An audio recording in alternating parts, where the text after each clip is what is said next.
Hello guys and welcome. Welcome again to another vlog of the Seaman Vlogger. Yung mga nakaraang taon at nakaraang barko ko, naka-encounter ako ng sobrang urot na port authorities like custom on board. Na sobrang urot, pinagmulta kami ng $5,000 cold cash. I mean, konting pagkakamali lang naman yun ng crew, pero syempre urot sila, kaya pinersonal yung barko at para makakuha sila ng malaking pera, pinalaki nila yung issue. So sa vlog na to, bibigyan ko kayo ng tip kung paano maiiwasan ang masyadong urot na port personnel at custom sa bansang pupuntahan nyo. So what we're waiting for? Let's begin.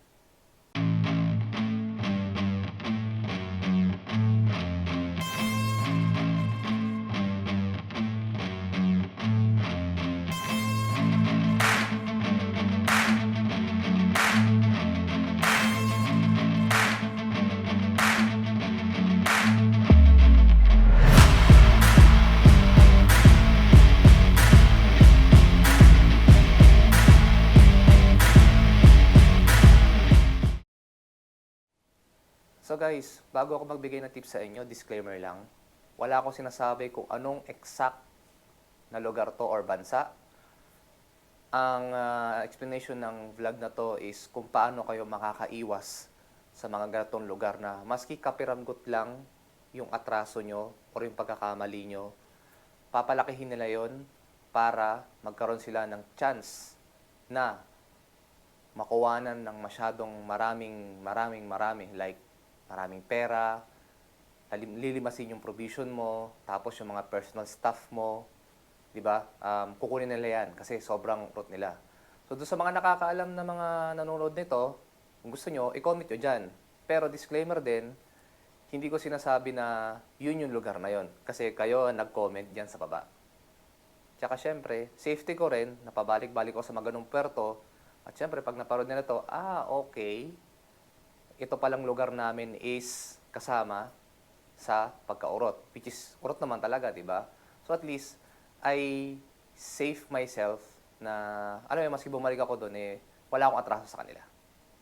So yan guys, bibigyan ko kayo ng 10 tip para maiwasan itong mga urot na to, para maiwasan magka-fine, nagmulta ang barko, at syempre, makuha mga gamit nyo. Number 1, personal declaration. Yan, usually trabaho ni third mate yan Pero dito sa barko namin, trabaho na second mate kasi nga, 3 ang second mate dito sa barko namin. So, syempre, si third mate, siya in charge niyan. So, binababa niya yan. Kunyari, mayroon nag-shore leave, di ba? May shore leave isang puerto. So, pinapa-update niya yan. Ngayon, as part naman natin na nakalista yung pangalan natin doon at mga declaration natin, kailangan natin i-update kung ano nga ba ang mga gamit mo sa barko or sa kabina mo. Pero let's face it, minsan nakakatamad mag-update, di ba?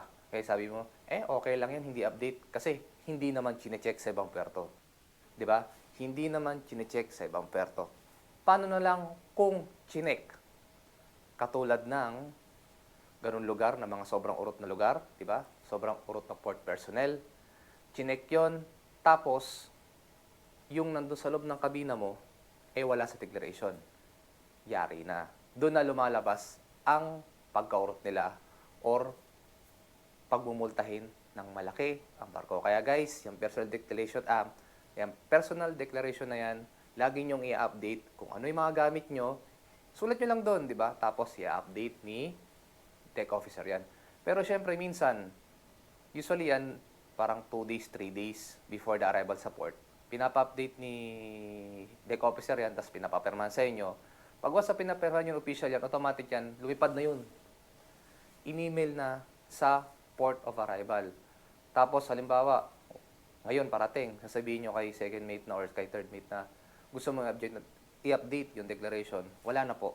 Hindi mo na ma-update yung kasi napadala na doon. Diba? Siguro ma-update mo para sa next port.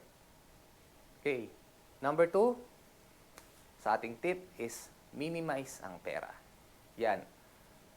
Meron kasi mga ibang lugar, lalo na yung mga urot na lugar, na pag masyado ka maraming dineclare, mainit sa mata nila. Gagawa sila ng paraan para mabawasan or kunin lahat. Diba? Halimbawa, meron kang perang 1,000, diba? Dolyar. Kasi gawin mo lang 100 for G's.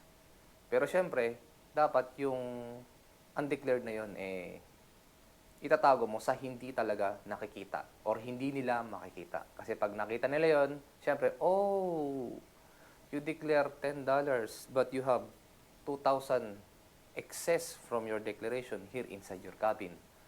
Matik yan. Kukunin na nila yan, di ba? Kasi sabi nga nila, hindi ka sumunod sa aming patakaran na dapat declare. Pero yung undeclare, di ba? So, ganyan. Tapos, meron din ako isang tip which is ginagawa ko din. Di ba? Minsan yung mga collection mo ng pera, dinadala mo. Minsan kasi masyado maliit yung space ng money declaration, tapos masyado matrabaho, di ba? How about itago mo na lang, di ba? Itago mo na lang sa hindi nakikita or hindi makikita ng inspector. Di ba? As in, laking tulong na rin yun ng, na para doon sa DEC officer at laking tulong din sa declaration mo na hindi masyadong papansin yung money declaration mo. Okay, number 3, sa aking tip, ito, medyo hindi ko alam kung anong meron. Wala talaga akong idea kung bakit ganito yung mga ibang lugar. Okay, so itago ang religious item. Ngayon, hindi ko alam kung bahala sila sa buhay nila kung meron silang religion war. Pero sa akin naman, wala naman yun. Pero yun nga, may ibang mga lugar kasi na pag yung religion mo, pumunta ka sa kanila. Kunyari, katulad sa atin, mga Katoliko, meron tayong rosary, di ba? Meron tayong mga Bible. Pagdating sa lugar na yun, bawal. Di ba? I mean, sabihin natin, oh, bawal, pero this is my right. Problema naman, that's their counter right. Pero pag sila nang pumunta sa atin, pwede. So, alam mo yun, unbalance. Pero para hindi nga tayo masita at hindi tayo magmulta ng malaki, sumunod na lang tayo. So, usually yung mga ganyang mga religious item na yan, pag bawal sa kanilang bansa, ang ginagawa dyan is nilalagay sa bandit store. So, pag nasa bandit store yung mga religious stuff na yan, di ba?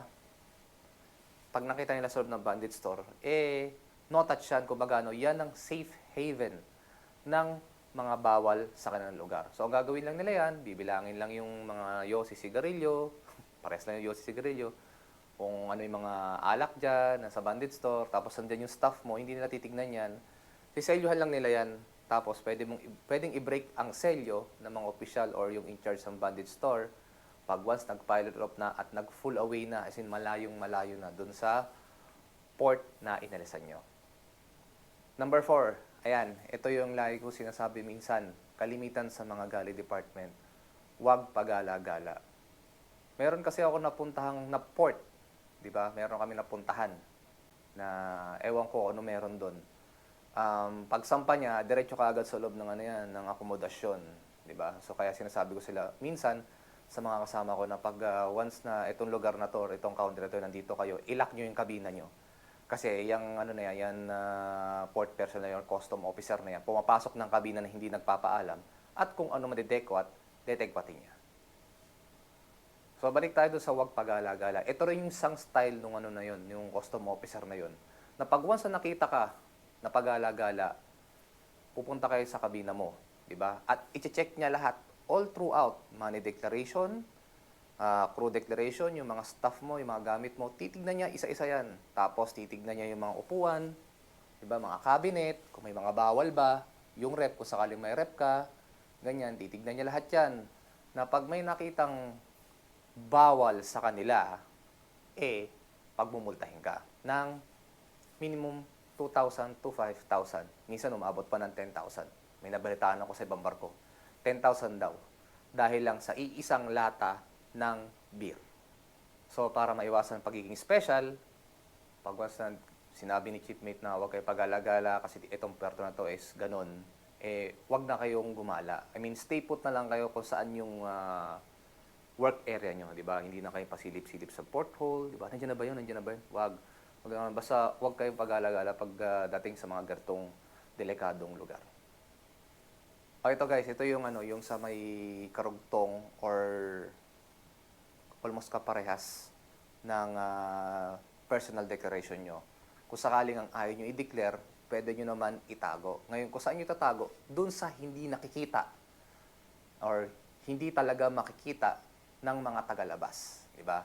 Bigyan ko kayo idea, di ba, sa Balas Tank. Di ba? Hindi nakikita yun doon. Kaya alam mo, babasa nga lang. So, I mean, bahala na kayo kung saan nyo gustong, di ba, gustong itago. Basta pag, usually sa akin kasi, style ko, kunyari yung declaration ko, yung personal declaration ko, kunyari, parating dito sa mga ganitong lugar, pinipicturean ko yan, tapos tinitingnan ko lahat ng mga hindi nakadeclare, di ba? Nilalagay ko sa isang timbayan. So, pag nalagay ko sa isang timbayan, meron kaming taguan ng mga tropa, which is ako rin nagsabi ko saan itatago, na hindi talaga makikita ng mga tagalabas, which is kami lang nakakaalam. Yun, doon namin itatago lahat. Hindi lang ako, kundi pati yung mga crew. Kasi nga sinasabi ko minsan, yung pag na-late kayong mag-declare ng personal staff nyo, tago nyo na lang. Usually may ibang puerto na, ewan ko nga ba, galit sa maintenance ng barko. Siyempre, kailangan ng tao yan, di ba? May maintenance sa high blood, maintenance sa sugar. Minsan, meron akong isang kasama na may maintenance pala sa high blood. Ngayon, tinago niya lahat. Tapos na-delay kami pagpasok, parang more than 5 days nag-waiting kami. Sinabi na sa akin ng mga crew ko na wala na daw kamot yung isa. Diba? So, sabi ko, sige, pumunta ka doon sa taguan natin, buksan mo, tapos kuha ka ng mga 5 piraso, ganyan, para meron kang, mga pang-maintenance sa inumin. And wag kayo magsisekreto sa akin, sabi ko, gano'n nga na, mga ganyang gamot is very, very important sa life nyo. So, ayan guys, pag sakaling, di ba, itago nyo na lang. Napakadali. Ang dami pwede pagtaguan sa barko, di ba? Ganyan, balas tank, cargo tank, di ba? So, pwede nyo dun itago. Yan, ito hindi lang to nagkaroon ng issue sa, sa mga lugar na napupuntahan namin na sobrang bawal sa kanila, pero sila rin naghahanap. May experience ako nun. Bawal sa kanila yung bold. Pero sabihin ba naman sa akin ng pilot, do you have video bold? Oh, that's prohibited to you, to your country. Di ba? It's prohibited. No. It's our secret. Oh, secret. Tapos pag binigay mo, huli. Di ba? Multa ka na naman. And nagkaroon din nata to ng issue sa US. Di ba? Yung mga passenger ship, mga cruise ship, ganyan. Kami naman, pumunta naman kami doon sa US. I think nung last 4 months ago. Pero wala naman. Di ba? Yun nga, syempre, maski wala naman, kung sabihin bawal, itago, di ba? So usually itong mga bold stuff na to, hindi maiiwasan to sa barko, lalo na sa mga lalaking-lalaki, di ba? Na may pangangailangan din. Syempre, puro lalaki kayo dito. So in case lang na meron kayong mga ganitong stuff, di ba? Katulad ng mga Viva Max, yan. Tapos, yun nga, usually sa mga ibang country, pwede mong ilagay sa bonded store, yung mga hard disk mo, laptop mo, USB mo, kasama yung mga religious stuff mo nandun. May iba naman ang ginagawa kung sakaling tinatago sa mga hindi nakikita nang basta hindi nakikita. Basta ganoon, taguan lang, try your best. Pero usually, yung pag hindi alam ng mga tagalabas yan kung saan yung taguan. Pero usually mga ganyang stuff, di ba? Okay na sa yan okay na sa bandit store yan. Understood na yan ng mga ibang mga country. Kasi nga, pag once na kunyari yung bag mo is nandun sa loob ng bandit store at marami silang pinagbabawal, hindi nila bubungkalin yan. Kasi pag once na binungkal nila yun at sabi, oh, bakit may ganito, bakit may ganyan, bawal to. Safe haven nga yung bandit store, di ba? So, pwede silang isumbong sa mas nakakataas sa kanila. Lalong delikado sila at yari talaga sila. Okay guys, number 7. Ito, hindi lang to issue do sa mga walang kwenta at wala sa ayos na lugar. Minsan, meron din to sa mga maayos na lugar.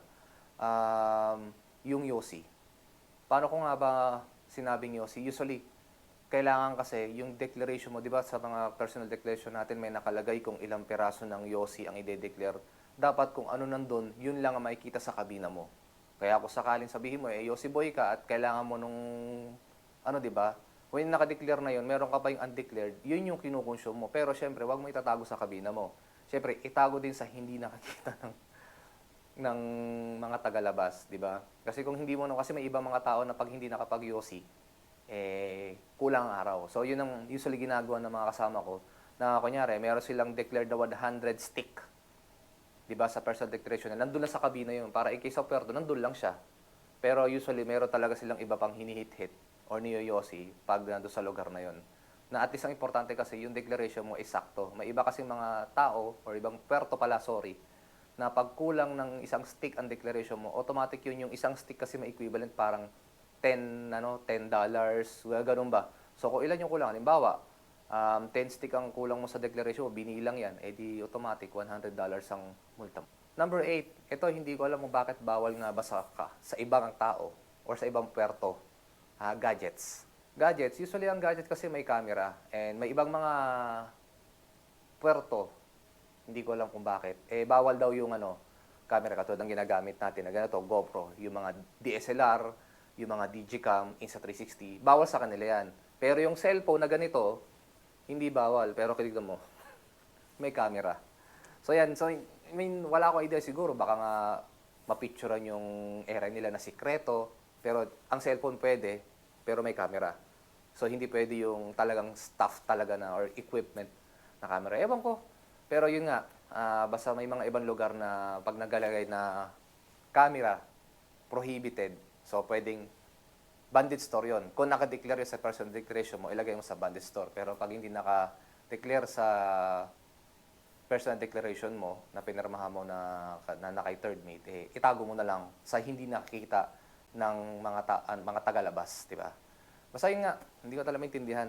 I mean, cellphone pwede, pero may camera. Dalawa na lang. So, pang number 9, itemize. Yan. Itemize. Paano i-itemize? May ibang lugar or ibang country na ganito na pag yung personal declaration mo itemize. Kumbaga dati sa mga ibang personal declaration mo is ganyan lang yung mo. Ganyan lang yung sa may lista ng staff mo. Ngayon, tagi-isang A4 kayo or papel or baliktaran pa. Minsan, dalawang baliktaran pa. Paano ba sinabing itemize? Halimbawa, meron kang brief, di ba? Brief, 10. Tapos anong pangalan nun? Hanford. So lalagay mo 10 Hanford brief. Halimbawa, meron kang medyas, di ba? 5 pairs of Dunlop socks. Ganyan ba? Tapos meron ka cellphone, iPhone 15 Pro Max, 10 terabyte cash. Hindi, joke lang about sa cash. Yung kunyari, iPhone 15 Pro Max, di ba? 1. Tapos, halimbawa, meron kang laptop, 1 Alienware laptop, di ba? Ganon, ibig sabihin, itemize, nandun yung pangalan niya, di ba? At kung ilan, may iba pa nga kulay pa So, sobra naman yun, di ba? Pero hindi ko na-experience yung kulay. Na-experience ko lang yung itemize. As in talagang 1 Hanford brief, 1 power bank, Samsung, 1 PS5 PlayStation controller, tapos, basta ganon, itemize. I mean, wow, di ba? Pero isang lugar lang to. Isang bansa lang yung nagpapagawa ito. Pero usually hindi ko alam kung still ongoing pa. Pero I think last year nangyari sa akin to. Okay guys, pang-10. Huwag itago sa kabina mo. Ayan. So, nanganganak yung declaration mo. Di ba? Pag wala sa declaration mo, itago mo. Pero wag naman sa kabina mo. Kasi nga sabi ko nga sa inyo, may ibang mga lugar na pag nag-search cabin yan, akala mo tatago ka ng cocaine or ng drugs.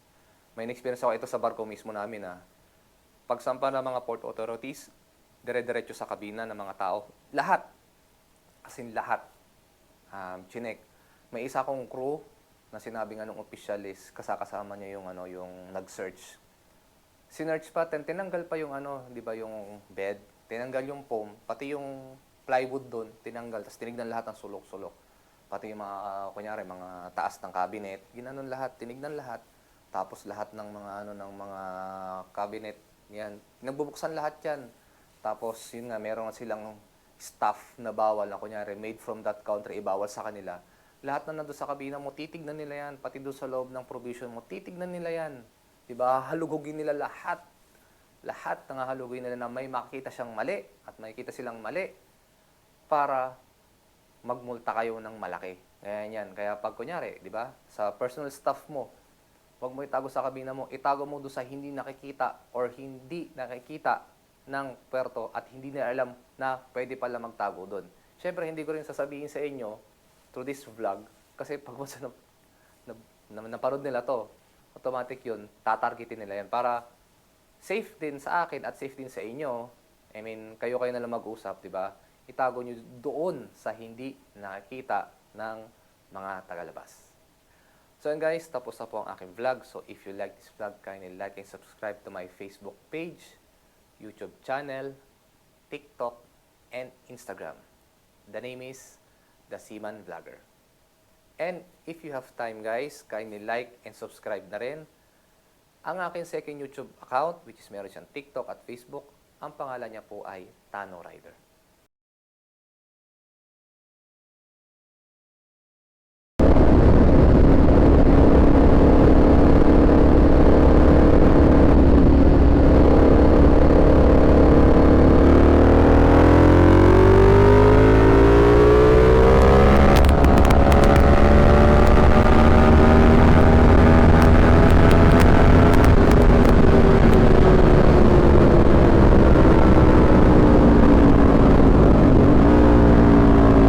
So si Tano Rider is a motorcycle vlog na doon ko ina-upload ang aking endurance ride, motorcycle ride, lomi ride, short ride, Marilaki ride, which is matagal na akong din nagmamarilaki pero scooter pa rin. Scooter pa lang dati yung gamit ko. Ngayon yung sa big bike ko, takot ako. Nakakatakot eh. Diyan natin ina-upload ang mga all about motorcycle and ang aking big bike na Ducati Multistrada V4. Okay guys, thank you very much. Tapos na po ang ating vlog. See you on my next vlog.